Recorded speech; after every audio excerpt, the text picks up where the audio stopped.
Hi guys. Some guys have noticed this little car sitting in my pile of junk over there. It's one of those projects I've never quite got round to. It's one of these ones packaged with the transmitter. You see, I've just put some batteries in it to test it.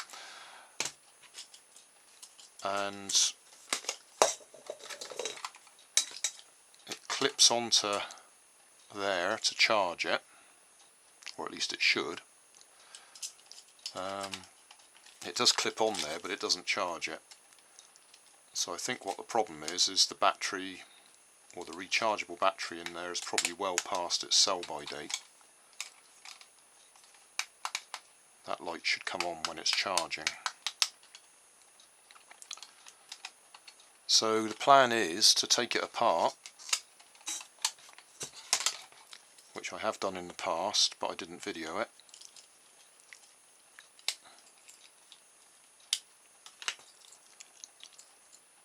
And possibly use the parts for something else. I can get it out. There we go. Because it's a lovely little tiny receiver. Happens to be 45 megahertz, which is an odd number, but if that transmitter works, then we should be able to do something with it. It's got the really fine wires, which, as you can see, have come loose anyway. Well, you probably can't even see them. So that's the steering wire. The steering is one of those coils with magnets either side of it, so when you pass a current through it, it either pushes the magnet one way or the other, and that does the steering. That's the battery, rechargeable battery in there. And then the motor, that looks like it's probably about a 5mm motor. A couple of gears on it to actually drive the back wheels. But if I swap out that battery, we might be able to get something out of it.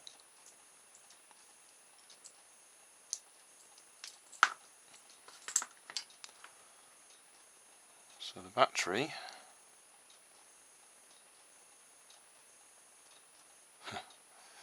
it says 1/3, so a third of a AAA, 60 milliamp hours.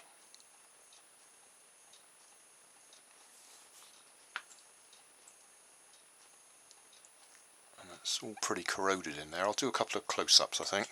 Right, you can see it's all green and corroded inside.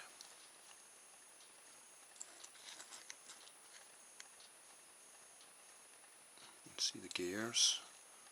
Don't know if you can see the little motor underneath that metal plate. See the very fine wires at the front there that go to the steering magnets.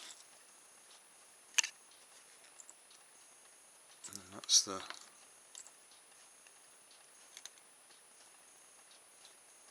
little NiCad battery.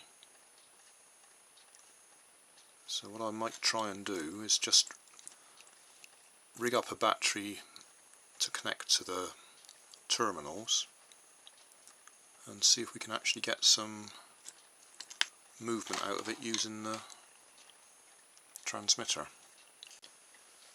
I've just spotted something fairly obvious which would prevent this little car working. That's one of the power leads that should go to the battery, and that's the other one. They've both corroded straight through, so even if there was any charge in that little battery, it wouldn't be going anywhere. Just a quick close-up holding the camera in my hand. Most of the wires have now fallen off now that I've started moving things around, so I'm having to resolder them all. And I'm actually going to replace some of the wires because they were corroded through. Well, looks like we're out of luck. I've rewired it, and if I connect wires to the correct battery locations, my transmitter, which you can't see, but you can hear me pressing the buttons, let's connect it up.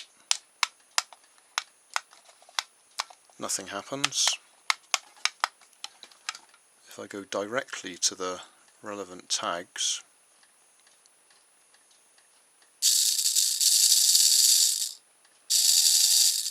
we've got forwards and backwards. Let's turn it around a bit so we can actually see.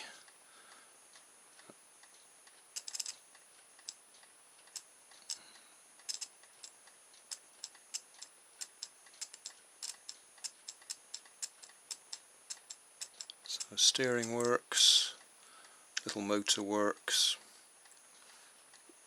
but either my transmitter or this receiver doesn't work.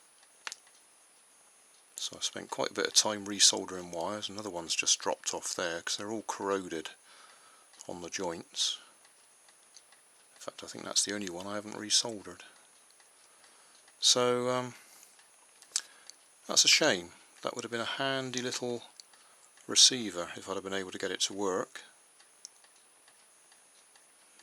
But either that transmitter doesn't work or that receiver doesn't work.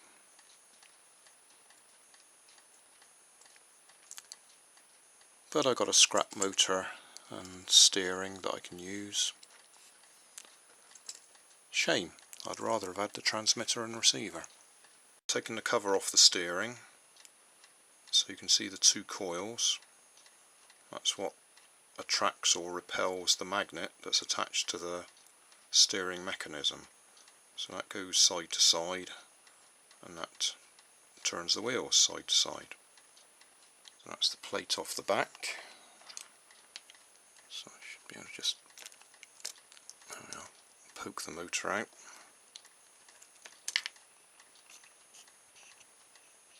So that's the motor. Sits in there. If I just lift that bit up as well.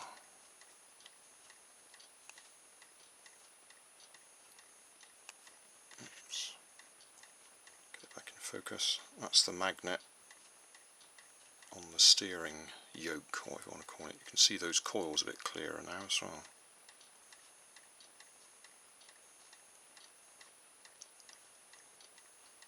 So there we go. So that's the steering. There's a magnet between two coils. And then we've got a nice little gearbox there. A nice little motor. I like that motor because it's got no wires on it. Looks like a button cell almost. Button on the back. And the shell itself is the other contact. So there we are, all in bits.